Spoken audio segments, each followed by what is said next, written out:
Hello, I'm Tim Beggans, president of ELK Trading Company. In today's video, we're going to discuss a letter from Chronometer Partners discussing how the natural gas market may become structurally tight in the second half of 2028. This was discussed on Invest with the Best. The subject here is Matt Smith here from Chronometer Partners. I have some thoughts. Natural gas, which is over 40% of U.S. power generation, has become or is imminently going to become the most important fuel in the country. It's overtaking petroleum given the amount that we use now for generation. Our work suggests that 26, 27 natural gas is appropriately supplied. But as we get into 28 and you plug in this compute and you assign gas to very specific assets as they're plugged in as well, and you continue to export LNG as we're planning to do with known projects, we start to eat into our working gas storage, which is the nexus of supply and demand in the country. I think we will come to the conclusion that the upside risk price of natural gas is both, unbounded and convex. Well, here's my thoughts initially on this particular conversation. Number one, we're not going to run out of production. The US Geological Service says the United States has the ability to produce natural gas for the next 100 years at current production levels. Number two, we're not going to run out of processing capacity in the United States. We have capacity available, and we have the industrial base here around Houston to expand that capacity at any time. As far as storage is concerned, storage is not a strategic reserve. It is an asset we use to balance the natural gas system between supply and demand and seasons. And so we do flex natural gas storage between 1 TCF on the low side and the upside around 4 TCF. A normal winter sees movement around 2 TCF. And yes, we are a little bit low as far as natural gas storage days to cover, but we are expanding the storage fields across the US Gulf Coast. That is happening today. Are we going to get into a knife fight in 2029 or 2030 for natural gas? I don't think so. You bring on a new well, it has a decline rate, and each well, as it's stacked on an existing company-wide portfolio decline, and a lot of these companies' decline curves are maturing some, and so they're pretty steep in natural gas, right? It's steep initially in natural gas, but Expand and EQT and others have such mature portfolios. The replacement is less costly today than it would have been 5 years ago. So when you stack all of these wells based on existing acreage up on these companies, assuming they're going to drill optimally based on the forward curve, which is depressed, and we'll talk about that, you get to this 132, 128, 130, 132 BCF a day of maximum deliverability. So we are assuming that all of these companies develop the rest of their acreage. But that's a flow metric, not a stock metric. It's a flow metric. What is possible when you use known well performance parameters to maximize production before you get to midstream and other surface level constraints. All right, so let's talk about that for a second. It is a bottom-up approach using current natural gas production. But the natural gas industry is always looking for new reserves and more efficient ways to produce those reserves. And we've made improvements on things like Propant, which, like at ExxonMobil, has increased their ability to produce up to 20% more. So technology is going to help us produce more of the asset that we currently have. We're also drilling at deeper formations. Just look at the Western Haynesville or the new developments that are going on in the Permian, drilling into new formations that are deeper but still productive. We've accounted for all of the major productive basins in the country, and I do not think we're likely to be surprised by some new major shale find. At this point, knowledge of those things are pretty mature. So let's discuss that. We all knew shale was there before 2008. We just didn't know how to produce it. And once we cracked that code, look what's happened. We went from possibly importing LNG to now being the #1 exporter of LNG. We have the resources in the rock. We do know all of the major formations in the United States, but let's not forget There's more stuff in Canada and Mexico as well. So this is a connected grid all the way from Canada down to Mexico. And we're also drilling at deeper formations and becoming extremely efficient in how we drill. Things like propant can really help produce more of the natural gas resources.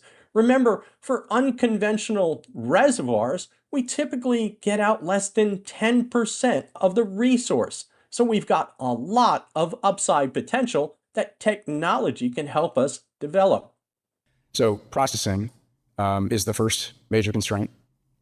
There are a couple of basins with a little bit of extra processing. We'll fill it up pretty quickly. We do not have processing yet to get to our assumed 20 BCF production target that's necessary, but processing would be something it takes 2 or 3 years to build at the midpoint. We generally know what processing investments are being made and projects have been announced by Permian processors or by Appalachian processors. We know where the materials and liquids handling throughput capacity will be in 27, 28 at least. You really would need to, in the near term, even to get to our 20 BCF of incremental gas production we're willing to estimate, you need to have more processing built. Build stuff now. Let's talk about that for a second. We do have processing capacity available in certain basins, and we have a huge industrial base built around Houston to serve that processing industry and expand it as the demand requires. Remember, we don't build things unless we have a need, and producers are not going to produce and sell that gas unless they have a very high probability of producing the gas. They also don't invest in processing capacity if they don't have the resource being produced. So everything flows together. Remember, we have to have a very high probability before we can invest. But there are investments being done today in expanding processing capacity. So, yes, it takes a little bit of time, but it is occurring every single day.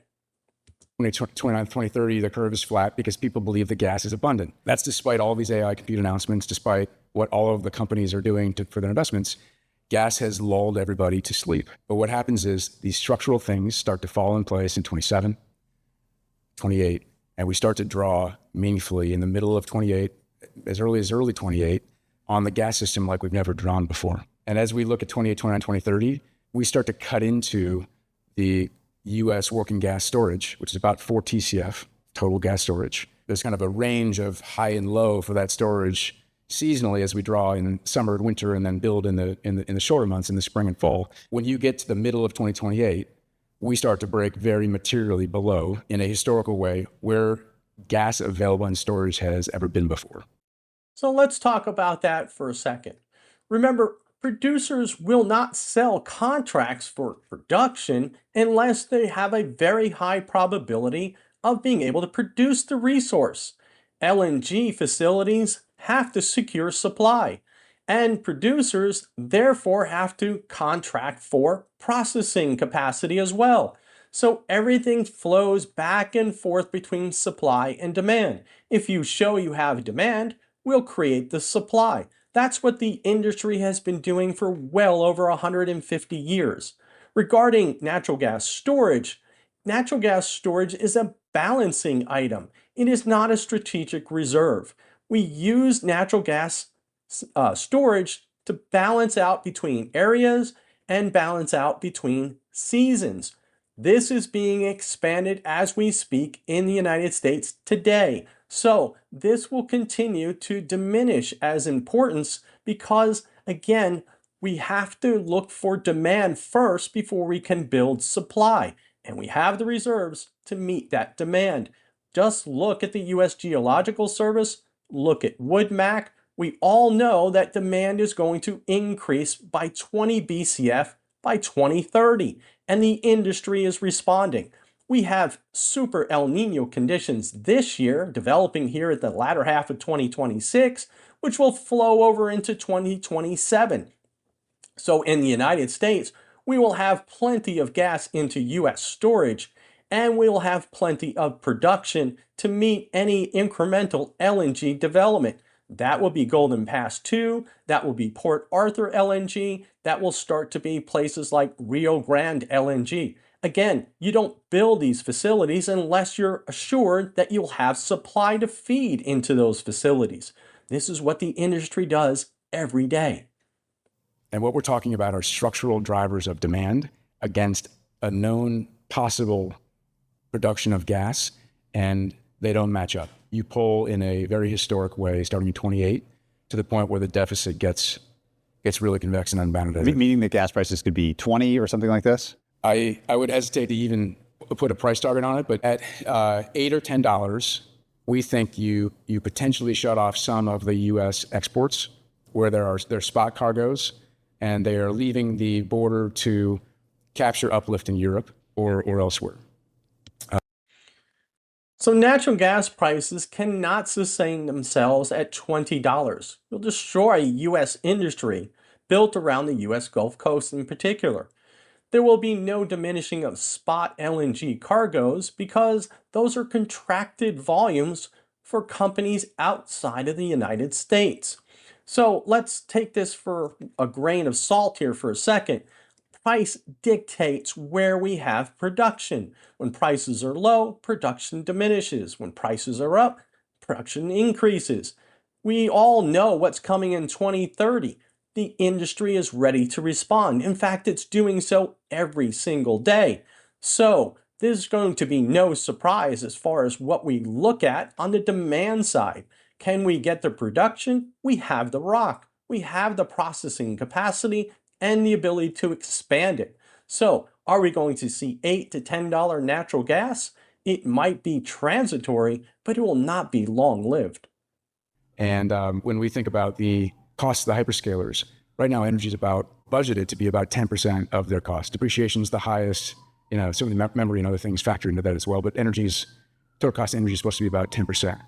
If you plug in all of this compute and it's gas powered, and we think gas could double or triple structurally, even without weather, it could end up being 20 or 30% of the cost of compute by 2029. So let's talk about that. The analog to use for DRAM really doesn't equate here in the natural gas market. Natural gas, we know where the rock is, we have the people, and we have the capital behind it. It's not about the processing capacity, the ability to produce the natural gas. We have the rigs as well. That is a production problem on that semiconductor side and chip side. It is not something that bounds us here in the natural gas side. We have an extensive industry, more than one producer. And if you can go and find some more resources, there is plenty of capital that you can use to get more resource out of the ground. So yes, it's going to be a slow climb into 2030, but we all know what the demand is going to be. We didn't know that for DRAM. So this isn't a perfect analog. Again, the natural gas industry is built around serving demand. If it looks like it's going to increase, we increase production and processing capacity. if there were a new gas pipeline that would come on between now and 2030, we would know about it because of the regulatory processes and the time it takes to build these pipes. So we have mitigated the risk of being surprised by the Permian by moving into the midstream to understand the bottlenecks constraints. And so beyond the deliverability of the resource or the gas in the ground itself, how much can actually get to market and either leave via LNG export terminals or be consumed in Texas or nearby. We've already included that in our base case model. And so but that will be one of the pushbacks is there's plenty of gas in the Permian. But I would posit, this may be controversial, there was plenty of oil in the world before the Iran conflict surfaced. Eventually there will be oil aplenty again. That's why it was at $55 a barrel before the Iran conflict. In order to make more Permian natural gas, you also have to be incentivized to make more Permian oil. And those incentives didn't exist until Iran. In order to produce a lot more Permian gas than even these 7+ BCF of pipelines being built we're already modeling, you'd need much, much higher oil for longer, which only exacerbates this consumer crisis that we are concerned about. So let's talk about that. That is True, the Permian is on oil economics, but there are new pipelines that are being proposed and discussed even today out of the Permian Basin. Just ask Kinder Morgan. There are also pipelines heading west to feed data centers around the Phoenix area. So that is also being discussed and possibly being constructed right now. We also look at more pipelines out of the Appalachians right now. Mountain Valley Southgate project, Tennessee looking for an expansion, taking gas from basically the Marcellus and bringing it down. That is happening today. Now, as far as the Permian's concerned, Woodmac believes that we're going to have to increase 7 BCF out of Marcellus, 7 BCF out of Haynesville, but only 5 BCF out of the Permian. And there is new takeaway capacity online today. The Hugh Brinson pipeline is online, now ramping up. We also have Blackcomb and Eiger pipelines, also several BCF a day of capacity out of the Permian feeding LNG. So, again, show demand, we'll find the production and the transport and the processing capacity. That's what the industry does every day. Things are happening pretty quickly in AI, and especially with regard to power. And so we didn't set out to understand the now. It's important to understand now, but we set out to understand where the puck is going. And where it's going looks like it will meaningfully diminish growth if not dealt with.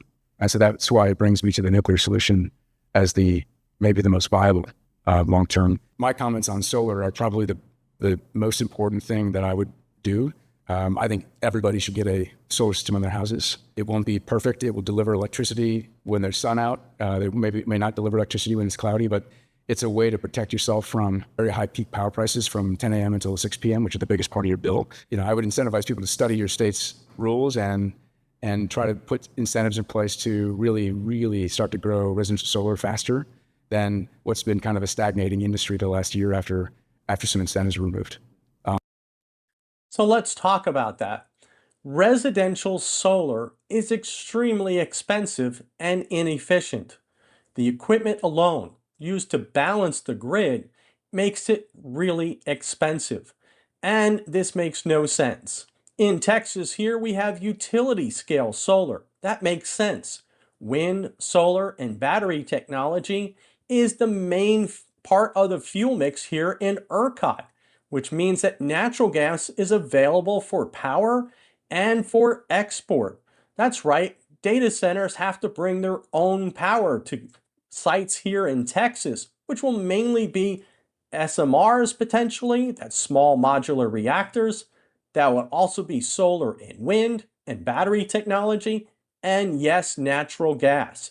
So yes, there is going to be higher structural demand for natural gas in the future, but again, data centers will not build where there's no power, and they have to make sure they have natural gas to feed any natural gas fired generation. That will be in direct discussions with either utilities or the producers directly. The pipeline companies will also have a say in there as well. Again, you don't develop without power, you don't develop without water, and you don't develop without natural gas being assured for your facility. Can we build like a giant pipeline from Canada or something, try to tap our neighbors to help us solve this problem? Canada is an interesting partner of ours. They have the capability of delivering about 11 or 12 BCF, usually in January, periodically. And there are meaningful pipelines from Canada to the U.S. Largely, it's seasonal, and it helps us solve winter, but otherwise, they're net imports most of the year. We're not really set up to take from Canada year-round. There are a few reasons for that. One is Canada has limited storage. It's over TCF, about a fourth of the U.S. storage. If I think about this on a 3 to 5 year plus basis, Canada by far has the deepest and richest resource of economic gas in the ground, but it's been trapped behind pipe. And so I would build a 1 to 2 BCF a day at least pipe into the U.S. Midwest, the MISO power market, and then wheel it around, MISO, PJM, SPP, ERCOT, and try to satisfy this demand, because I really don't want to see demand slow. I really don't want to see consumers' bills go up. We've really focused on the U.S. here. So let's discuss that. We do take natural gas from Canada every day. And yes, we do take more of it in winter. In fact, Canada is stuck behind some pipe. That's their own fault. But they are starting to expand to LNG facilities on the west coast of Canada. And that's helping to relieve some of that depressed pricing they have in Canada. But again, we do take gas from Canada every single day. A lot of it gets delivered into the Chicago area, and that is the Midwest. So there is gas coming into Canada. We actually send gas back into Canada around Dawn Storage up near New York State and Michigan. So, well, yes, there is more resource in Canada. Yes, there is the ability to export more to the United States if we had the demand. And so there'll be plenty of time to discuss building yet another pipeline to the US, but that is more of a political problem right now than anything else. 28 is somewhat illiquid. This is why we really haven't seen the forward curve move. And we think that's where the action starts. As soon as utilities turn the page and start to really hedge or buy gas in 28, and we start to see all these natural gas generating companies start to think about securing supply, you're going to start to see a knife fight to secure natural gas physical in 28 like we really haven't seen before. And it's been surprising we haven't really seen any of this yet, because 28, 29, the physical market tightens materially, depending on where you are. And the amount of money that's gone into unproven, untested, and the amount of capital being raised for things that really may not happen until 2035, maybe, that's been surprising, especially as it relates to, you got Expand trading at 4 times EBITDA, a low to mid-teens free cash flow yield on a gas forward curve that is complacent to all of the objective things that we already know are likely to get plugged in. People are not really willing to look past summer heat or a slight outage in an LNG facility right now. But in 6 months, we start to see these companies roll forward to look at 28. In 6 months, you can start to see the forward curves really move up materially. And investors are not willing to look past near-term, appropriately supplied gas market, but they're willing to pay for something in 2035 that is totally untested or unproven. So let's talk about that. The forward price curve is what the market believes with all the available information today. And it changes day by day, tick by tick. But right now, it's not showing any major upheaval in price, as talked about here in today's video. Why? Because we have the resource, we have the capital, we have the people. We do talk about supply and demand every single day. That's what the industry is here for. We've been doing this very efficiently for over 150 years. There are going to be very few surprises for the industry. We're all talking about data centers. We're all talking about LNG. We do expect demand to be up by, again, 20 BCF by 2030. And the industry is responding. It's responding in new pipeline capacity, expansions, hopefully some more pipelines here out of the Permian, and also pipelines from Haynesville. Again, there's a new development here in western Haynesville. Very efficient wells here, very deep wells, and yes, the price curve will reflect the need to fund that particular asset as it goes further and further into development. But again, we're not running out of resources here. I don't believe there's going to be a knife fight for physical natural gas. The marketplace will dictate where we develop natural gas. Again, US Geological Service says we have 100 years worth of supply at current production rates. And we all know that technology, yes, it's part of the problem now, but it will also be part of the solution as we increase the efficiency. Remember, some of these unconventional resources or reservoirs, we only get about 10% or less out of that particular reservoir. So we have a way upside here, upwards of 90%. And can efficiencies and drilling techniques improve? You bet. New propant? Yes. New ways, new techniques, new ideas. That's what technology does for the industry. And that's what we've been doing for 150 years. So, knife fight? Unlikely. Price spikes regionally? Yes, of course. But I don't think this is major structural problems for the natural gas industry. We're unlikely to be surprised by anything that comes along. We want to say thank you to Matt Smith and his team at Chronometer Partners to adding to the conversation about the natural gas market. This is especially important for industry leaders as well as policymakers at the local, state, and federal levels. We could all use some relief on the regulatory and permitting side to expand the natural gas system in the United States. So let us know your thoughts in the comment section below. Please hit that like and subscribe button. Thanks for listening. We'll see you soon.